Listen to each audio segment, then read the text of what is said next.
He's the picture of a Hall of Famer, 9-time All-Canadian CFL All-Star, 3-time Grey Cup champion. Chris Walby joins us from the Manitoba capital. Thank you, Bluto, for sitting through all of the preamble and everything. How you doing, sir? Happy Labor Day weekend. You know what? I was just thinking about this. I said, because of the COVID and we had nothing last year, it feels like such a long time that I've got to share some space with you gentlemen, and it's a pleasure to be here. I'm okay, man. I'm just excited football's back, and I tell you, I'm excited for this game. As a former player, this was always my favorite weekend. I love it. I mean, it's tough to play in Regina, but I'll tell you right now, this is where, to me, the juices start flowing. Well, I'm going to get to your best memory in a moment, but first, we got to dive into the matchup. 3-0 Riders, 3-1 Blue Bombers. What's going to tilt this game, Chris? You know, what's interesting, you talk about it, you got two guys that, as far as I'm concerned, are the two top runners for MOP, and Zach Collaros and Cody Fajardo. I mean, I think they're both playing excellent. And then I look at special teams, and that's a big thing. And I know I listened to Craig Dickinson talk earlier about, he'd like to see that special teams be a little better. But I'm thinking, my God, they've got, the field goal guy, Brent Lother, 9 for 9. You got the best punter in the CFL, and John Ryan. The game is a lot of times on field position, so I think they have an advantage there. But I tell you, I like our offense. I think Nick Dembski's going to be playing again. That's a big part of it. He played in Saskatchewan. I know you guys know him there. Man, I just tell you, there's so many intangibles here that it's hard to pick. I just know when you look at the record, we've won one in the last 15 or whatever. But that's just hearsay. It's all back. It's history. It's not what's going on tomorrow. So I'm just looking forward to it, man. All of it. All of it. You talk about special teams. I look at the number one defense versus the number one offense, right? Saskatchewan's putting 30 up a game, Ludo. Yes. But what is it about the Winnipeg defense that is just so stifling? Is it their pursuit of quarterbacks? Is it their takeaway ratio? Like, what is it that's making it happen for Winnipeg's defense? I just think they're just that tough. I mean, when you talk about a guy that we picked up from you guys, and that's Willie Jefferson, he's a freak, right? You know that as well. I mean, the guy's got interception already. He makes big plays. A guy on the other side doesn't get a lot of credit to, and I think he's having an outstanding year, all-star year, and that's Jackson Jeffcoat, he leads the leagues with 4 forced fumbles. You got Jake in the middle, reliable. They're missing Steve Richardson. They call him the stovepipe in the middle. He gets great push, but they got Casey Sales. Then you got what I call right down the gut, right down the middle of the field, Adam Bighill, having an all-star caliber year again. He's got 17 tackles. I mean, he's just went over 700 in his career. And you got Brandon Alexander, who's really turning into a Benny Thompson-type hitter for that safety position at that safety. So I like the defense, but, hey, listen, as much as I like them, they've been getting run on. Will Saskatchewan run the ball on these guys? That'll be interesting. When you got Cody Fajardo, who's almost the leading rusher in that team, and that's your quarterback, that's the one thing that I kind of wonder about. And the Riders' run game has been suspect. It's been criticized here that it hasn't been getting off yet. But, hey, Zach Collaros, man, he is my guy. Not as much as Fajardo, but I love Zach. 7-1 all-time, Chris. Is there a chance that Collaros will be up there on the echelon of the Kenny Plains, the Dunnigans, the Kari Jones, Kevin Glenn's by the time he's done, do you think? Oh, absolutely. I mean, if you watch him, and obviously that we just signed Naaman Roosevelt, who you guys is a well-known name in Saskatchewan. And Zach was the reason, he came. He phoned him and he talked to him and said, this is a great culture here. You're going to love it here. I mean, I can't believe he got cut by Montreal. I think that was a mistake, but, they say it's a numbers game. Yeah, it's a numbers game. It's a number of money, dollar bills. That's all that was. So, I mean, to me, they just keep getting more depth. And you look at the guys they got with Kenny Lawler, Darvin Adams is back. Yeah, it's crazy, man. When you look at this is the two best teams as far as I'm concerned. I know we used to talk about Calgary. Don't even go with the Edmonton Elks right now. But, I just think that these two guys, they deserve to be in this game. And I think it's going to have a viewership that won't be matched for a long time. Chris Walby, a Blue Bomber from 81 to 96. Man, that's right in the meat of this Labor Day Classic when it was getting going. Yeah. What's your favorite memory? It's a weird memory. I played fullback. And I think that was the neatest thing. I got to block for Willard. And then on the other side of it, they put me in short yardage, and I remember tackling a guy for a loss. And I'm thinking, hey, that's the old days when I used to play D-line. And I could talk about all the other things: the cold showers, the field, the paint on the fake artificial turf, and all that stuff. But I just think it was just such a great atmosphere going there with the fans. And, we talked about, the phones ringing all night, the people banging on your door. They're trying not to let you get a good night's sleep. But that's part of it. And that's the thing that I remember the most. There's just the atmosphere and the banners hanging out of the hotel rooms, the Bomber fans coming down there enjoying the game. I noticed when you guys were doing your commercials just before you hit off, I saw a couple cases of Great Western Lager there. I was like, hey, I like that there too. But it's great, man. Well, the Bomber fans are already coming to town, and it was Friday morning, so they were at Tim Hortons. So they'll be hitting the pubs before long. They were getting fuel in the veins. Now, wonderful analysis. And by the way, Danny Plaster's sitting there. He's got a CBC shirt on. He is at CBC now, but he brought up some great CFL on CBC memories with yourself, Chris. And we'll get some questions from Dan for you in a second. But the number one topic is 3 games in 7 days for the Edmonton Elks to squeeze in that game. Yeah, what do you think about that? I think it's crazy. I think, there's a couple of things that I think about. I don't want to bring up Jacob Ruby and all that stuff, but I think this whole COVID situation about vaccination, double vaxxed. I'm double vaxxed. I think it's ridiculous not to be double vaxxed. I understand there's medical reasons someplace. I heard you talk earlier about religious reasons, but it's 3 games or in 7 days, and they're going to give them 5 additional players. I mean, how does that help you?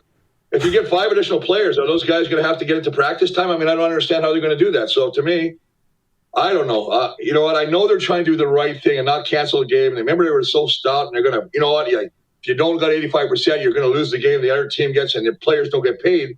But I guess there's a lot of guys on that team, or majority, I would think, on Edmonton that have been vaccinated, and you hate to punish them. I guess that's the philosophy that I guess Randy Ambrosie's going with. But man, oh man, I've never played. I mean, you've played 2 games in 5 days, or in a week.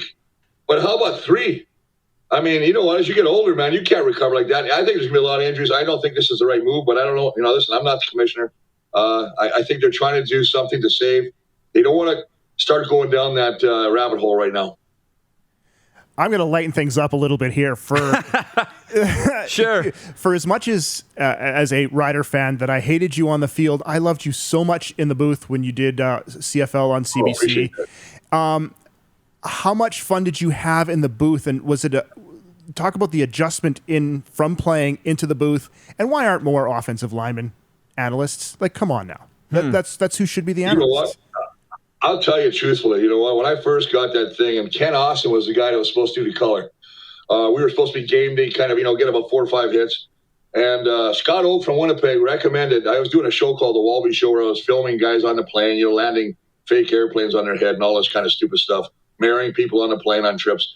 And he recommended to Joel Darling, who was one of the directors, the producers, why don't you let Walby come on and do this? And he goes, no, we don't want an offensive line there. They're basically, one step ahead of a rock. And then, he goes, well, why don't you give him a try? Just give him a try. Scott says, I know this guy. He's good. Well, I went there, and he said, okay, we're going to give him a shot. Gave me the weirdest handshake. He just took 2 of my fingers, and he kind of gave me good to see you. We won't see you after today anyways. It doesn't matter, right? All of a sudden, I'm only supposed to get 3, 4 hits. I'm getting 8 or 9 hits during the game. Then he comes up to me after the game and goes, hey, Walls, can you come next week? And I go, no. I said, that is Kent's job. I didn't come here to steal anybody's job. I'm glad you guys gave me an opportunity. It opened the door for me, obviously, after working with the great Don Whitman. But, it was I wish there was more O-linemen. And, even with TSN doing this, listen, I got nothing against TSN. But you got to stop showing the pretty boys all the time. Here, let's take a look at let's look at the catch. Let's look at the throw. Let's look at this. This is fantastic. What about showing? We used to always have a camera dedicated to the pit. Show me the pit, brother. Show me the pit. I'm getting angry now. Hey, listen. I love me some Ken Austin, man. He wrote the foreword for my book. Yeah, I would not man. hire Ken Austin to do color. And I love him. Isn't that something? Yeah. To write a foreword for a book? Absolutely. To coach my offense and my football team? Absolutely. To do color? Probably not. But, it's interesting that you say that, Chris. And in the broadcast booth, did you have a favorite Labor Day memory, by the way? Well, I think I started the first game. I can't remember if it was Calgary, Edmonton. And I think it was one of my first games ever. And I was working actually with the aforementioned what's his name? I just mentioned his name. Great commentator. Mark Lee? Don Whitman. Don Whitman. Oh, my God. See, this is what happens. I get these lapses now. And I work with Don, and Don's like, we're in a pregame, and Don goes, okay, Chris, here's the story. We're going to do a rehearsal. You know what rehearsal is? I said, I know what rehearsal is. I got married 4 times. All right. So here we go. We're going to do this. You're going to talk about the quarterbacks, and you're going to talk about the receivers. Okay? All right, buddy. You got it. He said, I'll cover everybody else. Come live, 3, 2, 1. Walby, tell me about that defense. I go, oh, boy, thrown in the fire right away. And he says, I did that on purpose because you always have to be ready for anything that happens when you're in a booth. It's always unexpected. You got to expect. So, I learned a valuable lesson from him. But, no, I think I got, you know what, when you're blessed, when you're working with Don Whitman, the guy that I consider one of the greatest is Chris Cuthbert, CC. And I had so much fun in those Labor Day games because you have a guy down there, Larry Mueller. I'm sure you know him. Too well. And he would always be in there. He would never bring me anything. But he'd bring Chris Cuthbert peanuts, special blend tea. It was just crazy. And he'd go, hey, Walls, how you doing? And he never calls me by my name. He calls Welby. Welby. That's who he calls me. I don't think he even knows my name yet. Well, I'm sure that Cuthbert is not knowing what to do with himself this Labor Day weekend, that he's not calling a game, I would think. Oh, yeah. And as far as Larry Mueller goes, I said the Calgary Stampeders could beat Edmonton on Monday with Mark Mueller at quarterback, given what the Elks have been through. That's just my thought on that. And I just got to say this, Chris, I saw Dave Pedersen sent a photo to me of you being interviewed on the concourse on Sunday night's game. What did you think of the ending of the Stamps Bombers with Mark Leggio lining up that kick? I had flashbacks to the 09 Grey Cup, of course, 13th man, that a procedure penalty bailed him out. You got a kicker there to replace Justin Medlock or what? I think he might be. This is going to be a big test for him. You're playing at home in front of your home fans. Yeah, he missed the first conference, then he went 4 for 4. And as you say, he got the procedure call, got a second chance to save the game. He won the game. Again, Zach was fantastic in that fourth quarter. That was a great game. I think, talking about Mark Leggio, I think he's got a great career. It'll be interesting what happens to Tyler Caprina because he might not be able to play again. But, when you look at what they did and the way they came back, and then again, you look at the other side, and I don't want to get rambling on other quarterbacks, but that Jake Mayer, this kid, what is it, Calgary quarterback factory? Yeah. 17 or 16 in a row? He throws darts, man. I said this the other day. I said, if that guy was in an English pub, he'd be drinking for free. He'd be playing darts. He'd be hitting the damn bullseye every time. Yeah, I should never have doubted. I should have known that he would just walk right in there and be the next great Stampeders quarterback. Oh, look at the tutelage. Mark Mueller, Dave Dickinson, Huff. And, of course, they had Dinwiddie for years there, too. They don't now. Listen, Chris, I appreciate it. I hope to see you when we come back to Winnipeg. It won't be long. Enjoy the game, my friend. I appreciate the time today. Hey, guys, thanks for having me on. It's always a pleasure to talk to you guys. And, hey, let's have a great game. Enjoy it. Thank you, buddy. Hall of Famer Chris Walby joining us from the Slurpee capital today.